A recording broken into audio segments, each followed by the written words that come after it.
Assalamualaikum warahmatullahi wabarakatuh. Mitra-mitra sadayana wilujeng siang hendak diserang Kang Arit dina acara dongeng Sunda anu nyanak judul Anak Titipan Siluman seri Ka-8. Mudah-mudahan mitra-mitra kahibur ku ieu acara dongeng Sunda. Mudah-mudahan mitra-mitra dina dakena nuju aya dina kadambangan, damang lahir boh damang batin. Kamari teh dina seri ka-8 nyaeta nuju nyarioskeun Mang Omen anu nuju tarung sareng si Manggar. Kumaha mitra-mitra ieu lajenganana supados teu panasaran sareng teu nyangkolong teh kana waktos sumangga ieu acara dongeng Sunda urang kawitan bae. Dar ah.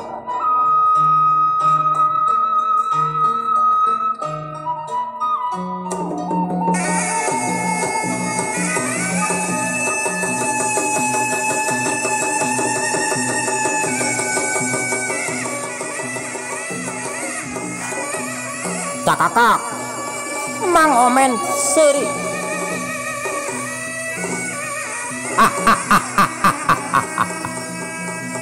Ulaun jang jika anu engkolun cobi kumamang urang ladongan kitu cek Mang Omen. Barek kitu teh suku Mang Omen alayang ya ceku kuak si Manggar ngakuak deui. Barek kitu teh pru awak si Manggar rubuh.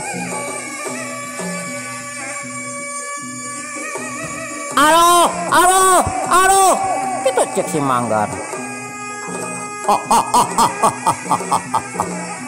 Ayo, pulang kunyuk, bontong wanita siah kaki-aki. Sok, wara buktikeun lain ukur komis anu gede. Gitu cek Mang Omen. Itu nate Mang Omen bari melak cangkeng.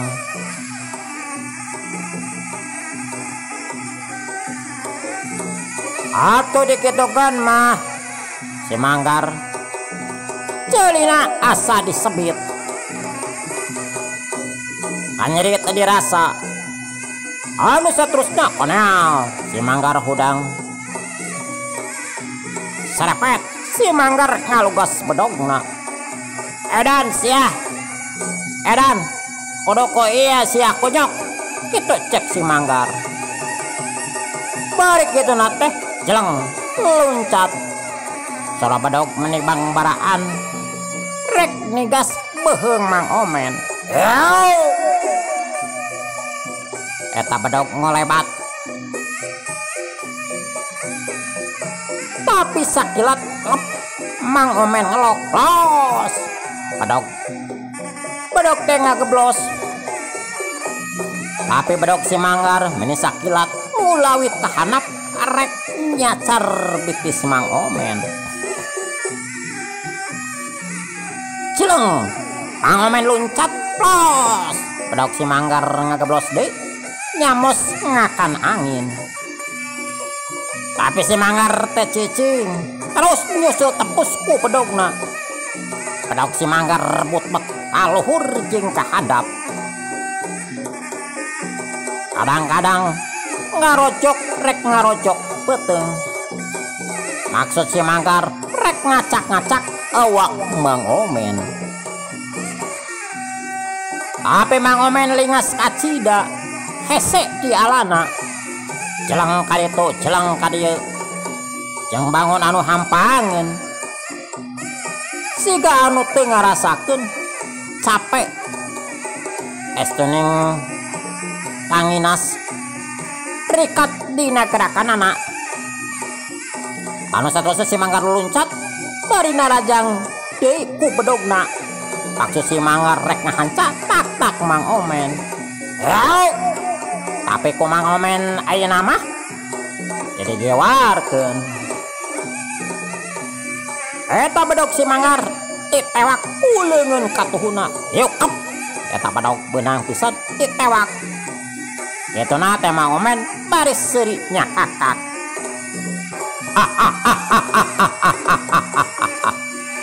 Alah, ya cocolek nage dipakai maksudna mah rek dipake naon dia teh cocolek nage teh sing acreg lamun gablek pakarang sama cocolek nage dipake kitu na teh bari nongtak si Manggar pokowe atuh si Manggar ngoloyong jadi antep yauk berep kenca Mang Omen ngabiur yauk cekuk beuna pisan kana hulu angen si Manggar. Si Manggar ngagoak deui nepikeun ka muringis. Aduh, aduh. Bari kitu na teh ngalesotkeun ceklan pedogna. Si Manggar moyongkot bari nyeklan ka kemplongna. Yauk deui. Joko Mang Omen ngaheong bang baran cekuk euna kana sirah si Manggar. Si Manggar ngagoak bro awakna rubuh. Kitu na teh si Manggar bari gagerungan. Lalasan maneh teu puguh beuteung seueuh sirah lieur. Hayang owe utah. Akibat kakeunaan ku serangan Mang Omen.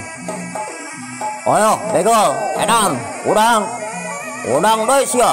Kitu cek Mang Omen. Kitu na teh bari ngamangkeun bedogna. Anu tadi meunang ngarebut ti si Manggar.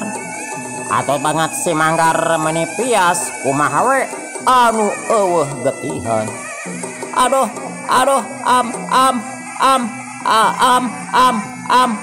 ampun, kuring ulah di paehan.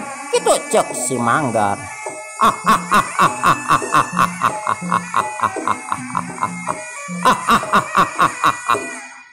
Begal benggis teh sion pae geuning. Ari sugal teh begal mah teu sion pae konyok. Kakahon teh sia.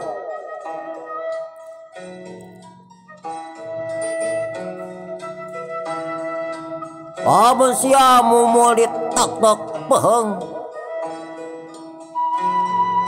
Eta we atuh manuk urang tek-tek deui. Kitu cek Mang Omen. Bari nekenkeun congo bedog kana palebah palangkakan si Manggar. Aduh, ampun Mamang, ampun. Aduh ampun.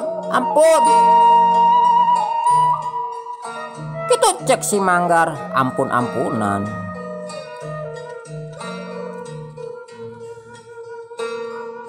Bari acong-acongan nyembah ka Mang Omen.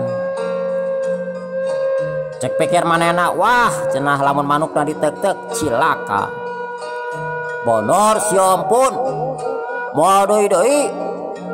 Ampun Mang, ampun. Abi ampun.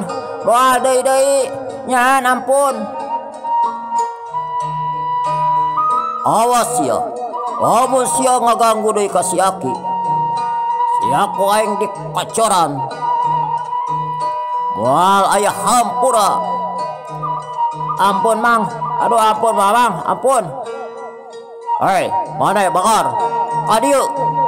Kitu cek Mang Omen. Bari ngagedoan si Bagar. Anu harita keur diuk.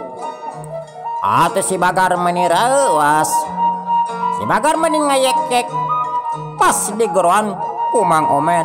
Cek pikir si Bagar. Pasti manehna bakal dipaehan bekel ditandasa.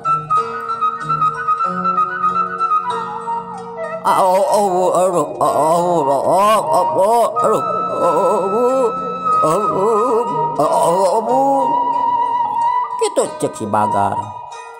Tapi sok sanajan kitu bari sieun si Bagar teu burung we nyampeurkeun.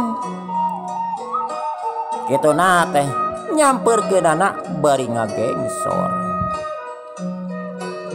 Pok si Bagar nyarita. Kitu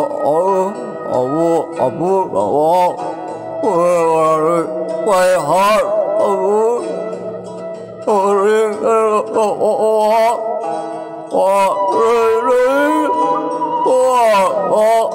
Ampun. Gitu cek si Bagar bari tungkul.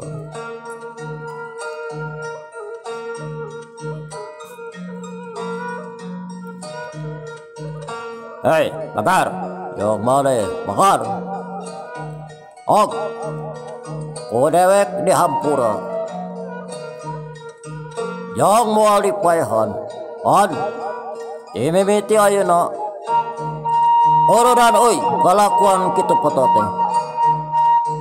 Nah maraneh teu ngarasa karunya. Model kasih aki. Anu geus kaayaan kolot.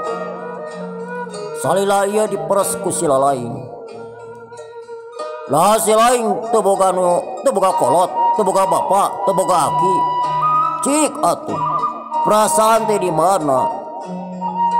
Dan dinten teh ge si lain teh manusia, boga perasaan, boga rasa, boga rumasa. Kitu cek Mang Omen. Amang, aduh, lah salah sudah abdi teh. Tos hayang lidaen nanging saha pamiliren naon deui atuh usaha abdi da abdi yang sakieu-kieuna mung kitu ketiasa abdi kitu cek si Manggar. Hei Bagar dengekeun, amun si laing bener aya kahayang jeung kadaek loba ye pigawean mah. Oba selain pan pedas ora keneh atuh ngunyal-ngunyal kai boboro macul naon we.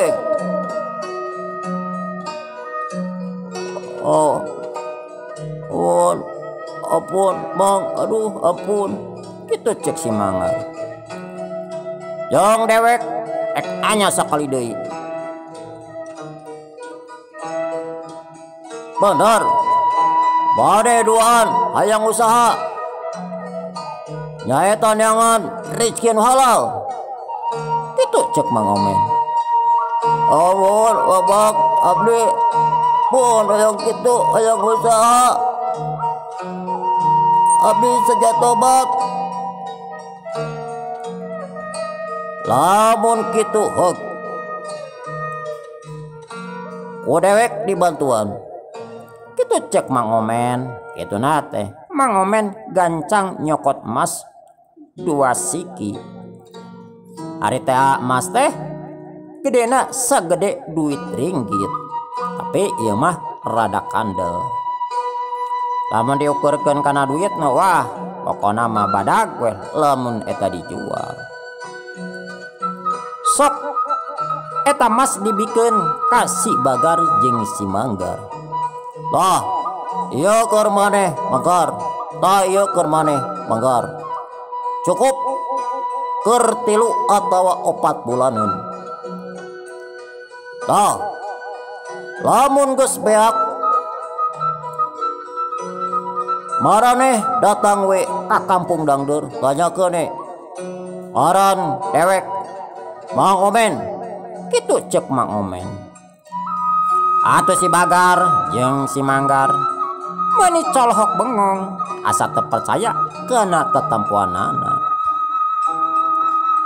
Pan tadi mah basa merong pan geus kaukur yen Mang Omen teh jalma teu boga paningali dina papakean oge sakitu rudina.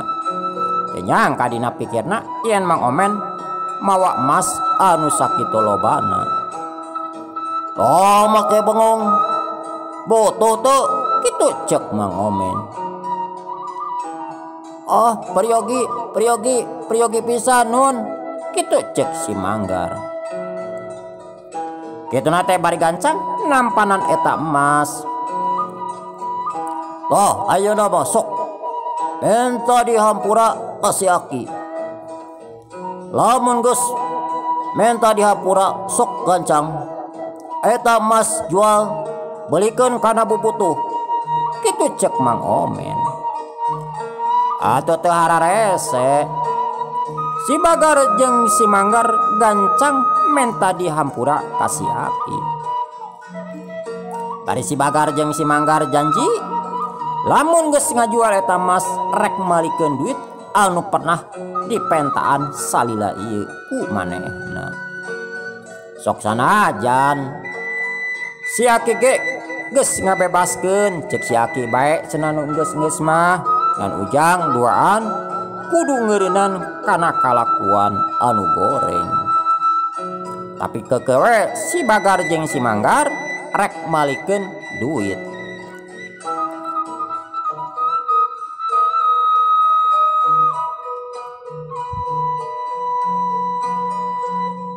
Bamikir si Bagar jeung si Manggar bener omongan Mang Omen.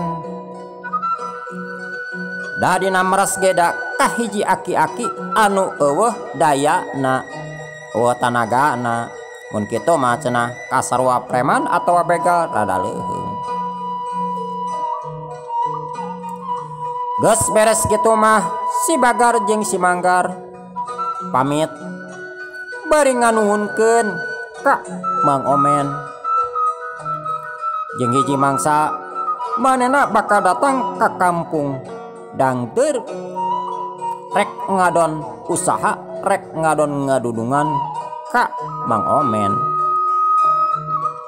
Ku Mang Omen ge disanggupan, da ceuk pamikir Mang Omen pasti da maena bakal beunghar da geus boga modal teh. Anu saterusna duanana arindit ti eta tempat. Bari mawa hate bunga yen manehna bisa usaha da dibere modal ku Mang Omen.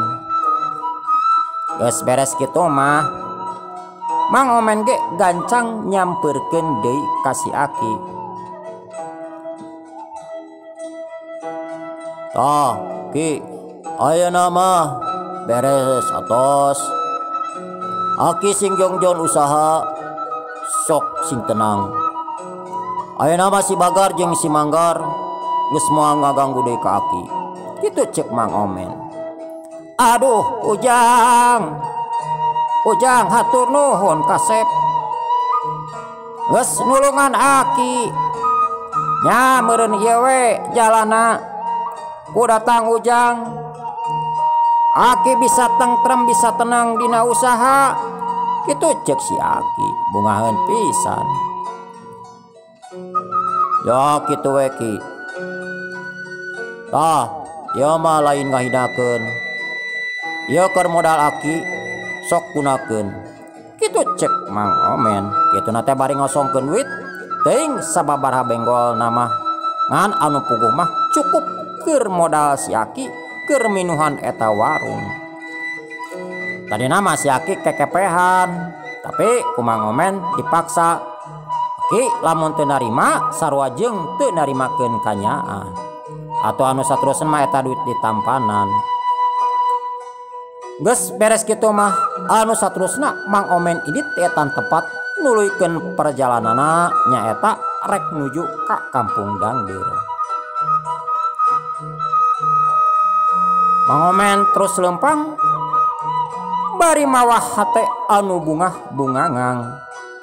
Geus bisa nulungan jalma anu keur butuh nyaeta model si Aki, si Bagar jeung si Manggar. Jeung Mang Omen ngarasakeun bunga geus bisa ngisapkeun 2 begal. Gitu mitra-mitra ari pikiran Mang Omen mah sabenerna mah Mang Omen mah hatena alus. Jiwana bersih, awa sifat hiri dangki kasasama. Cak mitra-mitra Mang Omen anu keur nuju ka imahna. Urang teuneun heula dihandeulem sieung, urang tunda dihanjuang siang. Paragi nyokot ningalkeun engke ge bakal kasampeur deui.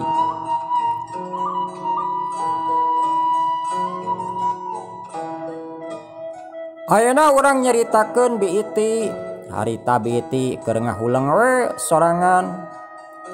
Bari mikiran nasib dirina anu kitu salah kieu salah nete semplek nincak semplak hari teh kana jam atawa kana wanci sareureuh budak atawa magrib.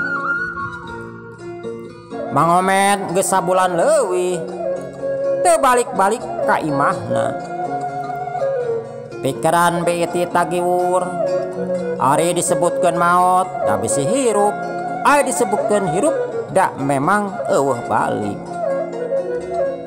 Ngan anggar we cek pikiran beuti eta salakina indit di imah teh ku gara-gara kalakuan manehna anu kurang sopan ka salaki. Da jeung sabenerna sifat jeung kalakuan beuti ge deudeuhan jeung nyaahan ka sasama teu ieu ngarasa padit. Ngan meureunan ari ku eueuh mah hayang mere maweh ka sasama teh ti mana. Pikiran beuti beki rudek cek pikir beuti rek kitu rek kieu manehna keukeuh hayang panggihila jeung salakina hayang menta dihampura anapun cenah dihampura jeung teu dihampurana mah teu nanaon. Eta masalah rumah tangga rek panjang rek pondok teu jadi masalah. Lamun cenah meureunna ngahampura nya nuhun eta nu diteda berarti rumah tanggana bisa manjang. Lamun Mang Omen teu ngahampura komo nepikeun ka nalak manehna mah nya beuti mah pasrah sumrah we rek narima kana papasten.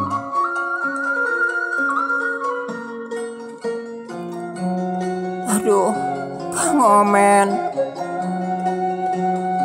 nah hari akang kamana kisah bulan leuwih teu embol-embol. Nah kamana hari akang padahal mah rek kitu rek kieu mulang heula ameh kuring teu harap-harapeun Kang. Kuring ge ngarasakeun salah jeung dosa naon anu geus dipilampah salila ieu kitu cek gerentasna hate beuti.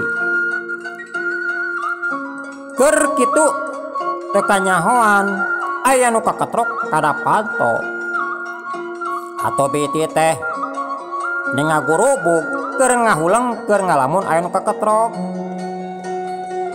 Kitu na teh gura-giru nuju kana panto imah kolotrak sora panto dibuka bray panto dibuka breh dihareup aya nu nangtung. Si orang eta teh Mang Omen anu geus nepi ka dinya ato beuti ngan gabruk ngarontok pageuh pisan. Akang syukur geus mulang. Hampura abdi akang, hampura. Kitu cek Mang Omen. Bari murubutkeun. Kitu cek beuti bari murubut ku cai panon. Nyagruk cerik dina dada Mang Omen. Pok Mang Omen nyarita. Ya, geus iti justru akang anu menta dihampura ka iti. Ayo di jero ngobrolna. Kitu cek Mang Omen bari nuyun beuti. Atuh anu saterusna duanana nuju ka jero imah gek diuk dina samaksa heulai. Beuti masih keneh pageuh nangkep ka Mang Omen. Kituna teh bari inghak-inghakan teh sidikna nyembah ka Mang Omen menta dihampura. Akang sakali deui abdi hampura geus nganyerikeun hate akang. Saya